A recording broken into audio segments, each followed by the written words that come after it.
Good noonday to all of you, and I hope that you are having a good day and you've had a good week. We've had some continuing, risky news on the pandemic, and so we've got to continue to do what we've always been doing, and we've been sharing that with you. And so, my name is Dr. Aida Acuña Garza, and I'm with the South Texas Literacy Coalition, and this is our effort to bring you information in the area of health literacy. Hopefully during the summer, you and your children were involved in doing some cooking.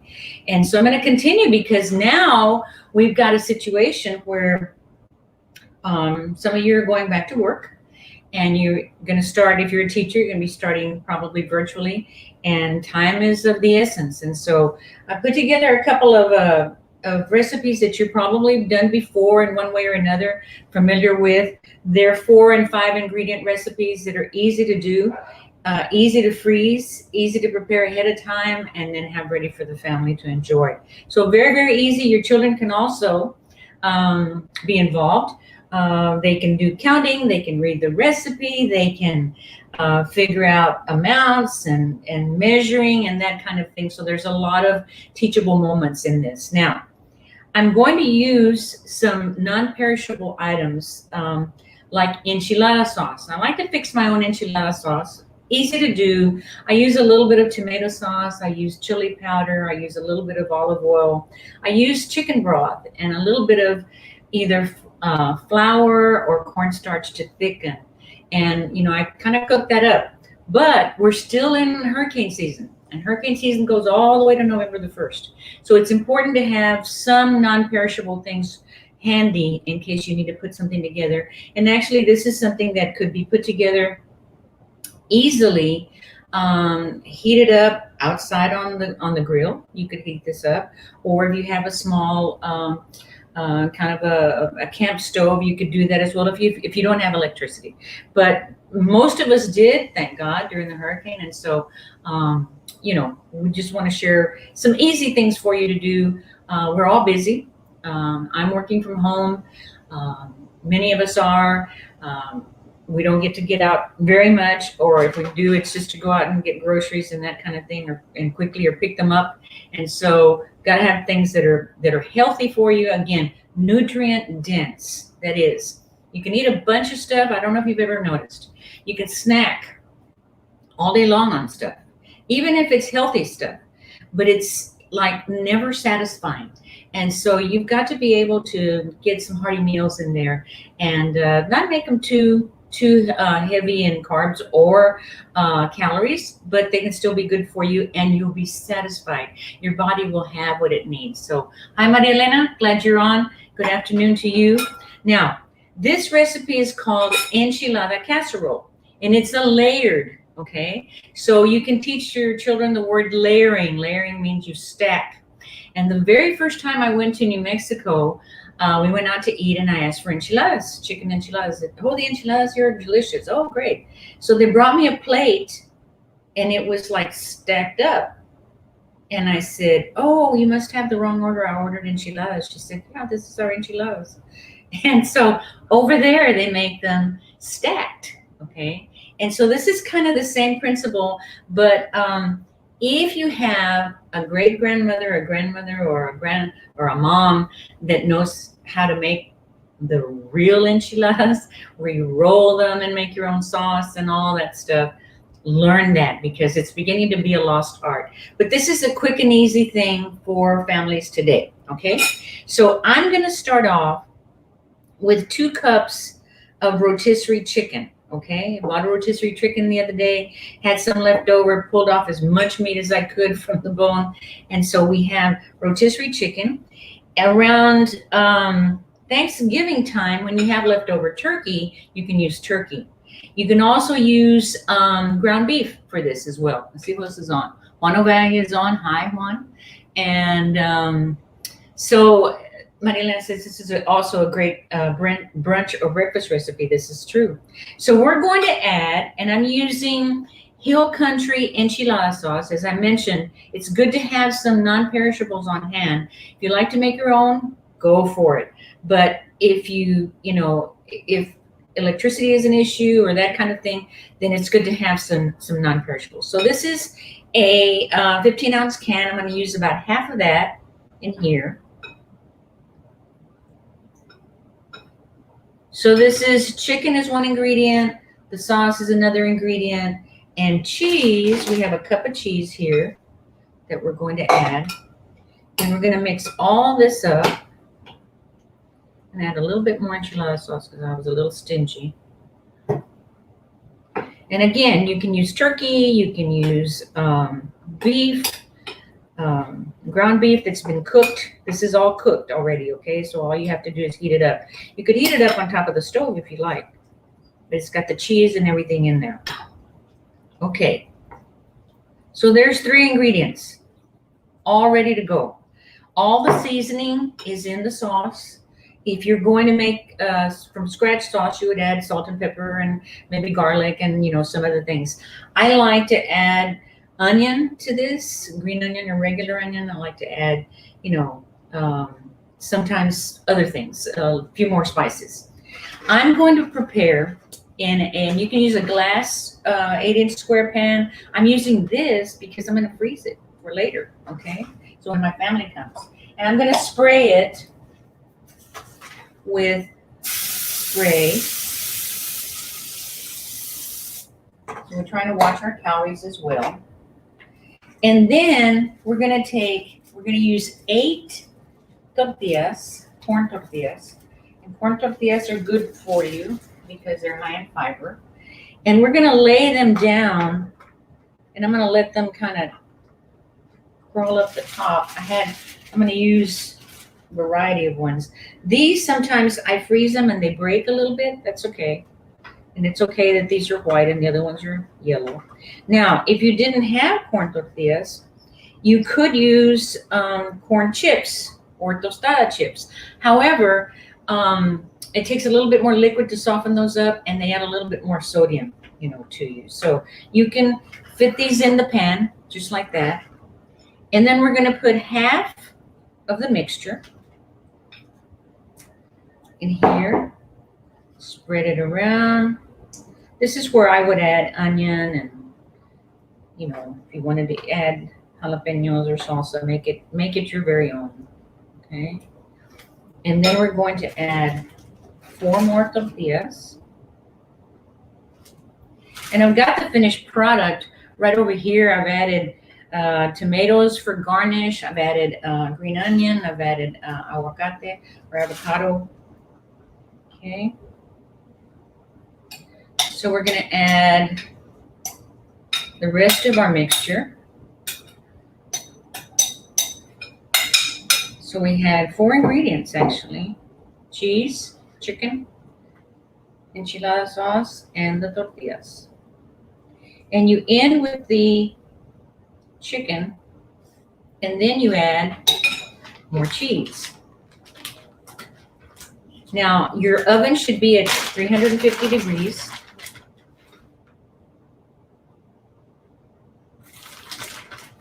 You can also prepare this in the Instapot.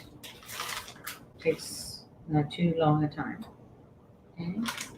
And then, I'm going to reuse my foil that I used for my first one. You cover it with foil.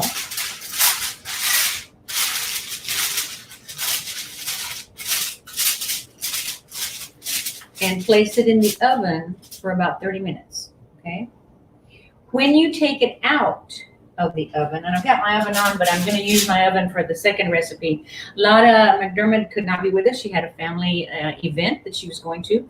And so when you take it out of the oven, you add a little bit more cheese, okay? And then you let it go in there for another 5 to 7 minutes until that cheese melts. And then you garnish it, okay? When you see something garnished, it's a lot tastier than when not. So this is our finished product right here. If you can see that. And I just added, me and spinach. I like spinach. So I just kind of garnished, with that. So that's our recipe. I'm going to go ahead and put this to the side, as I said, because I want to use my broiler for the next recipe. And the next recipe is called tomato and cheese avocado toast. Okay, so I'm going to put this here. And this is a great light lunch recipe. It can be a breakfast recipe. It can be a snack. You can cut these in fourths and eat them. And they're very, very easy to do, and I'm going to show you how to make them right now. Again, if you get your children involved, it's great for them to do that. They can count. They can set the temperature in the oven. Now I have my cookie sheet again with parchment paper. And when we put the parchment paper under the broiler, when you put this recipe under the broiler, it's only going to take like 5 minutes, okay? So I'm going to set my oven to broil. And as you know, when you bake, the heat comes from underneath and comes up and around and cooks everything. When we broil, the heat is just from the top. And generally we use broiling to cook steaks, where you're just going to broil them for a couple of minutes and turn them, and then they're done. Or you want to brown something. And so that's what we did with this before we put the avocado on. So I'm going to use gluten-free bread. I'm kind of on a special diet because I found that, and I made half the recipe before, I found that bread, regular bread and tortillas and pasta and all those things causes a lot of inflammation in my body. And that aggravates arthritis, and that aggravates the joints, and that aggravates all kinds of things. So when you're as old as dirt, you gotta take it easy. So this is gluten-free bread, and it's kind of cute because it's like little bitty slices. And so we're going to use, again, 4 ingredients, okay? So we've got our bread here. We're going to use provolone cheese, and I chose HEB provolone cheese. Provolone cheese, sometimes it's smoked. This is non-smoked. Is a semi-soft cheese. It's an Italian cheese. It comes from cow's milk, okay? I'm going to put a slice on each one. And in Italy, they make provolone cheese that's called dolce, which is the word for sweet, and picante, which is the word for more savory. And so it depends on how long they age the cheese on the taste. This is the more sweet kind, and it's got a very soft flavor. It's not very, very strong. You can use it for just about anything. When you get the blocks of it, you can grate it and use it in a lot of things, and it gives a subtle flavor, but very, very nice. And it's rich in calcium, and it has no carbs and that kind of thing. So the next thing that we're going to do, and again, you could add ham, you could add whatever you wanted to this, okay? And you can use whatever kind of meat if you want. But if you want something light, we're going to put a tomato slice on each one. And I'm going to put 2 on this one because it's small tomato. Okay, that's all there is to it. And then you're going to sprinkle some herbs, your favorite. Now, I dried this. I grow basil in my garden, and this is about a year old, and it still smells wonderful. But when you take the leaves like this, you take them in your hand, and then you take your other hand or your thumb and you crush it. And when you crush it, it releases the oil from the herb. So, this basil is amazing. This is a little bit of Thai basil. And I'm going to harvest some more and dry some more because I'm running out. Easy to do. You harvest your leaves, your stem, gather several stems together. I like to use a rubber band because as they dry, the rubber band, closes in on it and they stay in place. If you tie them, they get loose as they're drying because they're losing moisture, of course. And put them in a paper bag and put them in a dark place. And it takes about, well, it depends on the weather. If it's very humid, it's going to take a little bit longer. If you have good air circulation in the room, I have a utility room that stays dark, and so I put it in there, and just let them dry. And then when you're getting ready to harvest them, they will break into the bag. Okay, you just kind of keep it into the bag and let all the leaves come down. And this one, I just put them in these little jars as I pick the leaves from inside the bag. This one is oregano, okay? And I did the very same process. You take the stems, turn them upside down, put them together. I took about maybe 5 or 6 stems, put them together with a rubber band, put them in a paper bag, okay, not plastic, paper bag. And, sealed them up, put them in a cool, dry place, dark.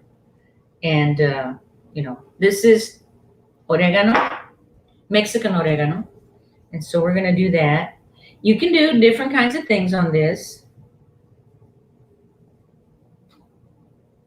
And then if you don't have, I've got a little bit too much. If you don't have fresh dried herbs, then you can use, there's a Dash salt-free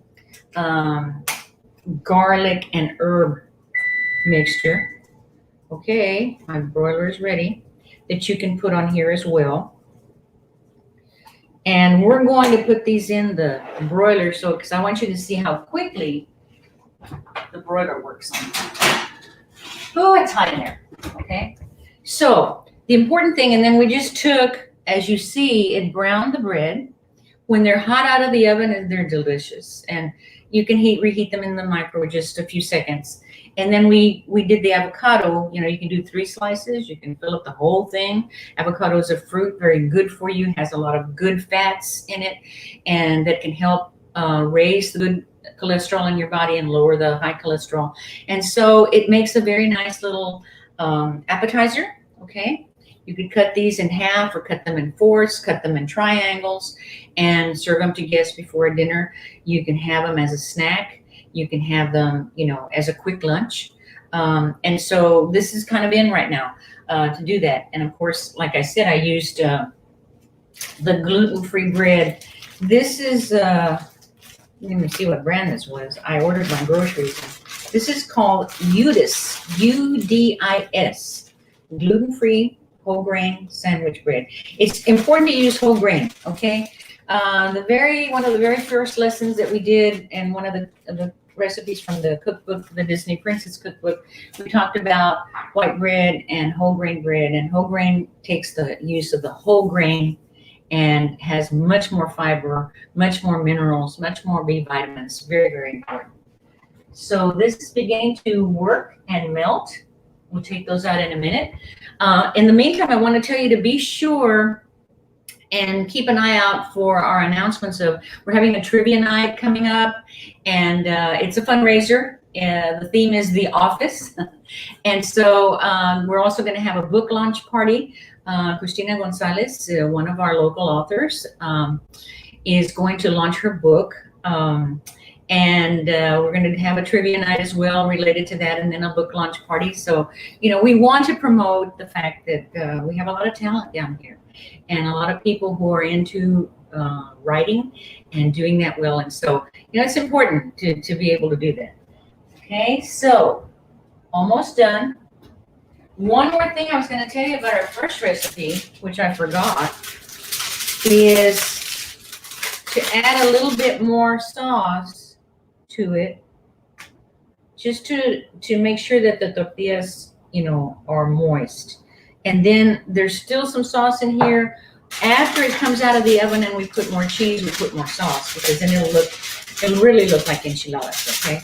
And it's a very delicious tasting meal. You can have either one of these served with a salad, with some fruit, If you want to go heavy, you can have rice and beans and, a traditional kind of a Mexican dinner with the casserole.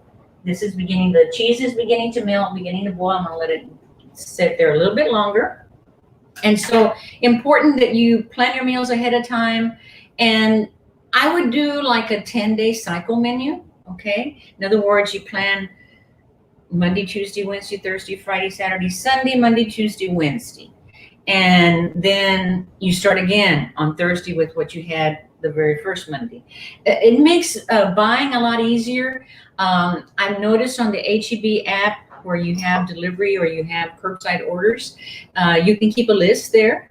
They'll remind you, did you forget this? Did you forget that? And whatever. And sometimes I do, and because they keep track of the kinds of things that you buy all the time. And so sometimes you go to the store and buy things that you didn't need, And so here we go. One of the things that you have to be careful with is that your paper can burn, okay, in the broiler, but that's why you have to watch these. And so you see, this is all broiled. I'm going to turn that timer off. All broiled. The cheese is melted and it's ready to go. And so you can add whatever else you want to that, okay? Some people like to pour a little dressing over and eat it like, kind of like a salad with bread, like an open-faced sandwich sort of thing. If you had ham or chicken pieces or whatever too, you'd have to eat it with a fork. But this way, it's easy, You just grab it and bite into it, and it makes a very, very nutritious snack. High in calcium, high in whole grains and B vitamins, high in vitamin A and vitamin C, okay, because of the tomato. And then the herbs and spices gives it a wonderful flavor. You don't need any salt to add to this, unless you absolutely have to have salt. But, it's flavorful, okay, flavorful. You can eat this with a fork, but you can also take it. Let them sit there for a little while until they kind of, set, and it makes a delicious treat. So these are called tomato cheese and avocado toast. And that's kind of been a popular dish these days, particularly those people on the keto diet. Some of them are using not bread, but other things. And, I've been experimenting a lot with keto foods, and you can take mozzarella cheese and melt it and make chips out of it, believe it or not. Mix it with other stuff and then cut them and make chips. And so, lots of different creative ways that you can use to be on top of that. So also want to tell you about our virtual spelling bee. Got a big event coming along. It's going to be a fun thing. Different kind of spelling bee, going to be done by points and that kind of thing. And the exciting thing is that every library in Hidalgo County, it has a representative, okay? And that's coming up at the end of September. And so be on the lookout for that, okay? So we'll have prizes and things for the winners, and it'll be a fun thing. Every donation that we get goes to putting books out there. Let's see who else is on here. Chris Garza. Hi, Chris, and Dalia Guerra. Glad y'all are here. Every penny that we make goes to service for the community, okay? And every penny stays in South Texas. And so I just want you to know that. And when you see our ads or whatever in the donate button, think about donating, $10 or $15 a month to us. And boy, $10 will help us put 4 books out there, okay, for children. And right now it's critical that they have reading and writing skills. We want to connect reading and writing. Reading the recipe, writing the recipe down, numeracy with counting numbers. How many tortillas do we need for the casserole? How many, slices of cheese? All that kind of thing. It's teachable moments, but, literacy transcends everything that we do. And I don't think literacy has gotten its name out there. Really, we think, oh, everybody can read and write. No, they can't. And we're at all different levels of reading and writing. And so we want everyone to do that. The United States spends, and now even more, over $35 billion a year because of lack of health literacy knowledge. People not reading their prescription bottles correctly, not reading over the counter, information correctly, not taking care of themselves, preventative things and whatever. And as we've told you, every single show on this health literacy program, wash your hands a million times, a gazillion times a day. Wear a mask when you go out. And I had just heard recently that the N95 masks are not as safe as we thought they were. If you have one, you need to wear one of the other ones on top of it, because the little valve that's there will protect you from things coming in, but it doesn't protect others from your droplets going out. And so, who knew? So always learning something every day. This is a time when we learn something every single day. So important. And of course, social distancing,